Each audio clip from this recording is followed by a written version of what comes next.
Hello everyone, this is Preet Kanwal and today we will be discussing about the subject details of basics of management, right? So जैसे कि हमने पिछले lecture में discuss किया था about basics of the management कि किस तरह से हम इंट्रोडक्शन क्या है, मैनेजमेंट क्या होती है, उसके लिए किस किस ने उसके बारे में बताया है, उसके डेफिनेशंस दी हैं। एफ डब्ल्यू टेलर हैं और भी बहुत सारे रिसर्चर्स हैं, साइंटिस्ट हैं जिन्होंने मैनेजमेंट को डिफाइन किया है अपने अपने तरीके से, राइट? तो बेसिकली मैनेजमेंट क्या है? एक सिस्टम है, एक तरीका है जिसके साथ आप किसी से अपना काम करवा सकते हो या फिर अपना काम खुद करने का एक डिफरेंट तरीका। तो दैट इज कॉल्ड मैनेजमेंट। तो हम लोग डिस्कस कर रहे थे पिछले लेक्चर में about the functions of management कि मैनेजमेंट के फंक्शंस कौन कौन से हैं, किस तरह से आपकी मैनेजमेंट जो है वो वर्क कर सकती है। तो उसके लिए हम लोगों ने देखा कि मैनेजमेंट के जो फंक्शंस हैं they are planning, organising, coordination और इस तरह के बहुत सारे फंक्शंस जो कि हम जिन स्टेप्स को फॉलो करके हम अपना जो भी कोई काम करना चाहते हैं उसकी मैनेजमेंट कर सकते हैं। तो सबसे पहला टॉपिक था प्लानिंग, जिसके बारे में हम लोगों ने डिस्कस किया। तो प्लानिंग में हमारे पास जो चीज़ें होनी चाहिए वो क्या क्या है? सबसे पहले क्या होना चाहिए? व्हाट टू अचीव, हमें पता होना चाहिए कि हमारा गोल क्या है। Then where are we now, हम कहाँ पे हैं, हमारी स्ट्रेंथ क्या है, हमारी वीकनेसेस क्या हैं, अपॉर्चुनिटीज कौन कौन सी हैं और थ्रेट्स क्या हैं। वेयर आर वी नाउ, हमारे पास अभी इस टाइम उस गोल को अचीव करने के रास्ते के लिए क्या क्या ऑप्शंस अवेलेबल हैं, क्या हमारे पास कोई स्ट्रेंथ है उसे अचीव करने के लिए या कोई वीकनेस जो उससे रोक सकती है, या कोई अपॉर्चुनिटीज जिसके थ्रू हम उस गोल को अचीव कर सकते हैं, या फिर कोई थ्रेट्स जो हमें रोक सकते हैं उस गोल को अचीव करने के लिए। वेयर आर वी नाउ, क्या हम स्ट्रेंथ पे हैं, वीकनेस पे हैं, अपॉर्चुनिटी पे हैं या थ्रेट पे हैं?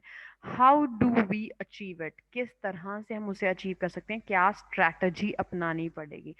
What do we need to achieve it, क्या क्या चीज़ें चाहिए, रिसोर्सेज क्या क्या चाहिए? जैसे कि मैंने लास्ट लेक्चर में भी डिस्कस किया था, रिसोर्सेज का मतलब है कि जैसे मैंने अगर सॉफ्टवेयर पे कोई काम करना है, कंप्यूटर सॉफ्टवेयर पे कोई काम करना चाहती हूँ मैं अगर, तो उसके लिए मुझे रिसोर्सेज क्या चाहिए? एक रूम चाहिए जिसके अंदर एक पीसी चाहिए, उसके साथ इंटरनेट कनेक्शन चाहिए, राइट? और वो पीसी वर्किंग कंडीशन के अंदर होना चाहिए, राइट? और उसके अंदर वो पर्टिकुलर सॉफ्टवेयर होना चाहिए जिसके ऊपर हम वर्क करना चाहते हैं। So these are the resources जो मुझे उस पर्टिकुलर गोल को अचीव करने के लिए चाहिए। या साथ में प्रिंटर चाहिए, साथ में स्कैनर चाहिए, या और भी जो भी चीज़ें, अगर आप एक फैक्ट्री लगाना चाहते हो तो हमारे पास लैंड होनी चाहिए। देन लैंड अगर है हमारे पास तो उसके अंदर उसके ऊपर एक बिल्डिंग होनी चाहिए, वो बिल्डिंग में हम वर्क करना चाहते हैं तो उसके अंदर मशीनरी होनी चाहिए। तो these are the resources, right? तो इस चीज़ की प्लानिंग के क्या हमारे पास है, क्या नहीं है, क्या हमने लेके आना है, किस तरह के कौन से स्टेप्स कैसे फॉलो करने हैं, फर्स्ट स्टेप क्या है, नेक्स्ट स्टेप क्या है, and by when do we need to achieve, और कितने टाइम में हमें ये चीज़ चाहिए, ये कंप्लीट होनी चाहिए, तो उसका time frame. This is everything what comes under the planning, right? Then next जो मैनेजमेंट का फंक्शन है सेकंड, दैट इज ऑर्गेनाइजिंग। तो हर एक चीज ऑर्गेनाइज्ड मैनर के अंदर होनी चाहिए, यानी कि source allocating and arranging, cost effective, efficient, competitive, best productivity होनी चाहिए हमारे पास। रिसोर्सेज क्या हैं, एक्टिविटीज़ क्या हैं, अथॉरिटी कौन है, अचीवमेंट क्या होनी चाहिए ऑफ द ऑर्गेनाइजेशनल ऑब्जेक्टिव्स, किस तरह से हम उसको अचीव कर सकते हैं, सोर्स क्या चाहिए हमें उसके लिए, किस तरह से, कौन से सोर्सेज हैं, कौन सी एक्टिविटीज़ हमने परफॉर्म करनी है, उसके लिए क्या अथॉरिटी चाहिए, किस तरह से हम उसे ऑर्गेनाइज्ड वे में परफॉर्म कर सकते हैं। एक पर्टिकुलर जैसे कि एग्जांपल दी थी मैंने पहले भी कि अगर हम एक चपाती ही बनाना चाहते हैं फॉर एग्जांपल, तो उसके लिए भी ऑर्गेनाइजेशन चाहिए कि पहले हमारे पास गुथा हुआ आटा होना चाहिए, अगर गुथा हुआ नहीं है तो उसे पहले गूंदना चाहिए, राइट?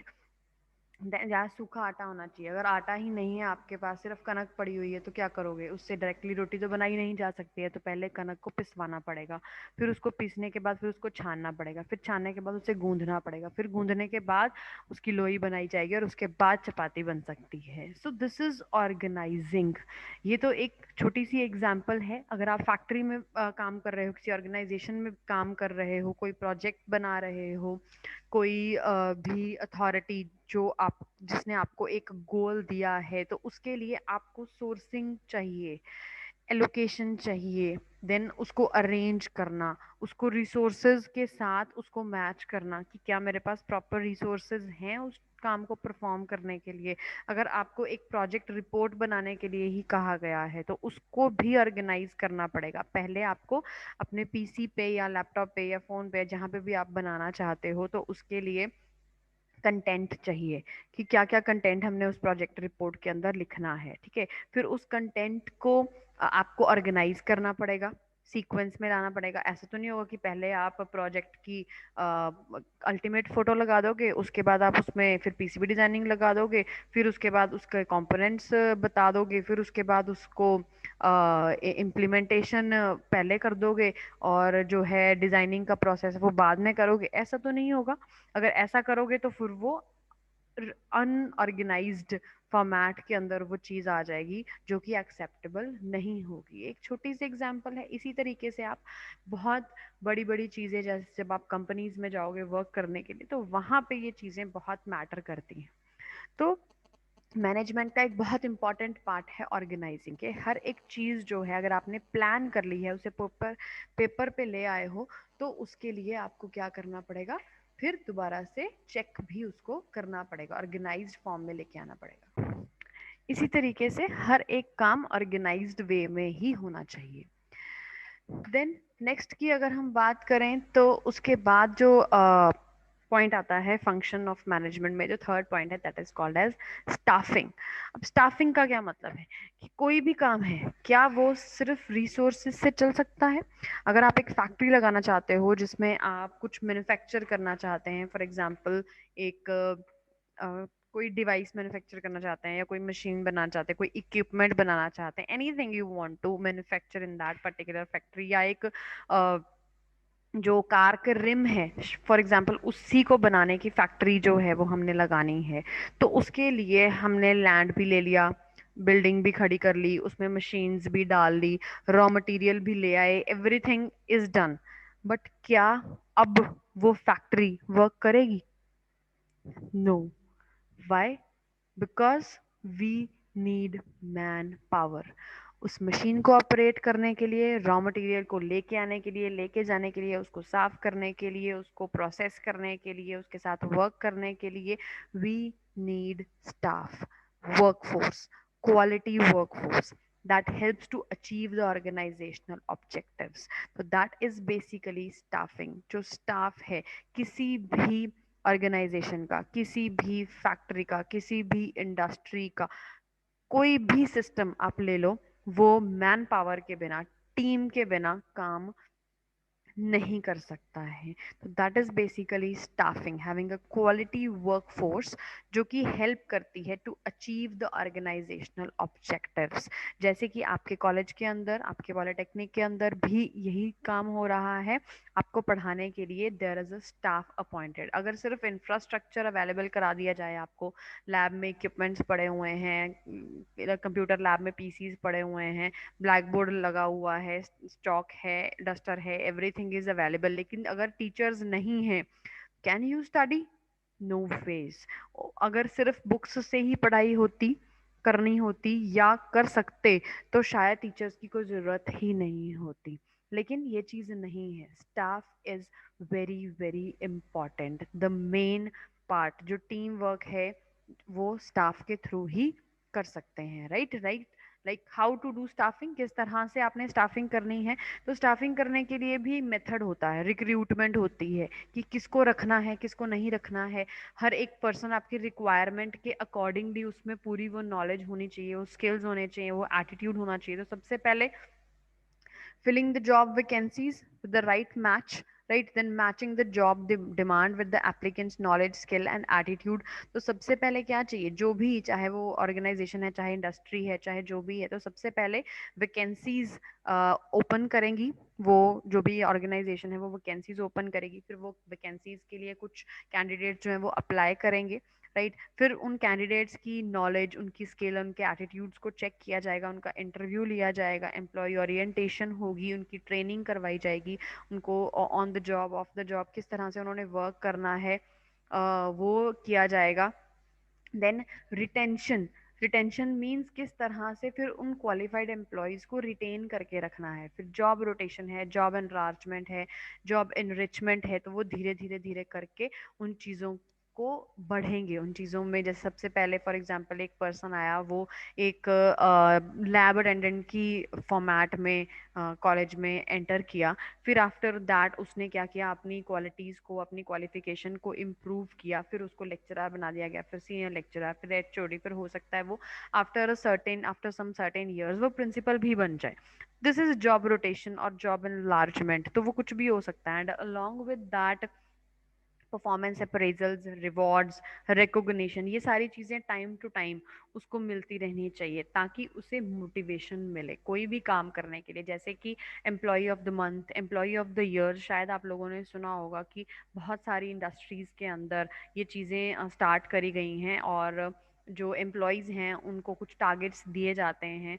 फिर अगर वो उन टारगेट्स को with in a given time उसको फुलफिल कर देते हैं, कंप्लीट कर देते हैं, तो फिर उन्हें अप्रेजल्स दिए जाते हैं, उन्हें रिवॉर्ड्स प्रोवाइड किए जाते हैं, या कुछ सर्टिफिकेट्स दिए जाते हैं, या कुछ परफॉर्मेंस बोनस दिया जाता है, या किसी भी तरीके से उन्हें कुछ बेनिफिट्स जो हैं वो प्रोवाइड किए जाते हैं। तो इस तरह से हम स्टाफ को, जो क्वालिटी स्टाफ है, उसे रिटेन कर सकते हैं, क्योंकि उसकी सबसे ज़्यादा ज़रूरत है। मैन पावर के बिना कोई भी सिस्टम वर्क नहीं कर सकता। Everything requires team, right.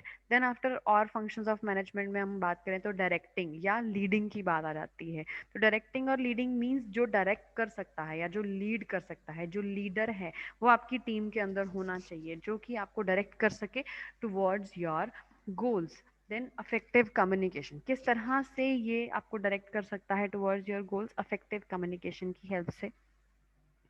Then clear work procedures, clearly हर एक स्टाफ मेंबर के लिए उसको वर्क उसका क्लियर हो। जैसे कोई डिज़ाइनर है जिसने डिज़ाइनिंग पार्ट करना है, तो उसको पता है कि मुझे इस पार्ट की डिज़ाइनिंग करनी है, राइट। उस देन आफ्टर जिसने मैन्युफैक्चर करना है, जिसने कोई मशीन ऑपरेट करनी है, तो उसको पता है जब मेरे पास डिज़ाइन आएगा तो मैं उसके हिसाब से रॉ मटेरियल लेके उसको कन्वर्ट कर दूंगा। देन किसी ने फिनिशिंग करनी है, तो हर एक की रिस्पॉन्सिबिलिटी उसे बताना, या जो उसके राइट्स हैं, जो उसकी अथॉरिटी है, उसको डायरेक्ट करना उस चीज़ के बारे में, उसको उसकी पावर और उसकी रिस्पॉन्सिबिलिटी दोनों की इक्वल नॉलेज देना। तो डायरेक्टिंग मींस जो लीडर है उसका ये काम है कि जैसे हम कई बार टीम लीडर्स बना देते हैं कि 10 बंदों की एक टीम बनाई, उसमें से एक बंदे को लीडर बना दिया। तो वो एक जो लीडर है वो उसका काम क्या है, सबको काम इक्वली डिवाइड करना, जिसकी जो कैपेबिलिटी है, जिसकी जो स्ट्रेंथ है, उसके अकॉर्डिंगली उसको डायरेक्ट करना, लीड करना, directing towards that. Then effective communication करना, clear work procedures, responsibility and delegation of authority and empowerment, ये सारा कुछ जो है वो एक लीडर का काम है, जिसने जो इस लीडिंग डायरेक्टिंग पॉइंट के अंदर आता है। This is the very important function of management. Then after is controlling. Controlling means the cost को control करना, कि किसी भी जो भी आप प्रोडक्ट बना रहे हो उसकी कॉस्ट जो है वो या ज़्यादा नहीं होनी चाहिए, एक पर्टिकुलर रेंज में होनी चाहिए। बिहेवियर को कंट्रोल करना, कि किसी भी कोई भी पर्सन जो है वो किसी दूसरे पर्सन के साथ या किसी अप या डाउन किसी भी पर्सन के साथ जो है वो बैड बिहेवियर ना करे, डिसिप्लिन्ड रहे, उसका फेज ऑफ वर्क जो है वो सही रहे। टाइम वेस्ट करने वाले पर्सन्स जो हैं उनको एक्सक्लूड किया जाए। हर तरह की तरीके से एक सिंपल एक सिस्टमैटिक वे में अपने गोल को अचीव करने के लिए वर्क करना इज कॉल्ड एज कंट्रोलिंग। इसी तरह से मैनेजमेंट का प्रोसेस है जो कि ह्यूमन रिसोर्सेज, फाइनेंशियल रिसोर्सेज और मटीरियलिस्टिक रिसोर्सेज की मदद से फिर एक ऑर्गेनाइज्ड फॉर्मेट में planning, organising, staffing, directing, controlling, इन सभी पोर्शंस को ध्यान में रखते हुए we lead towards the achievement of goals, products और सर्विसेज जो भी प्रोवाइड कर रहे हैं। दैट मीन्स कि मनी भी चाहिए, मटेरियल भी चाहिए और मैन, मनी, मटेरियल, मैन, ये 3M बहुत इम्पॉर्टेंट हैं किसी भी सिस्टम को वर्क करवाने के लिए।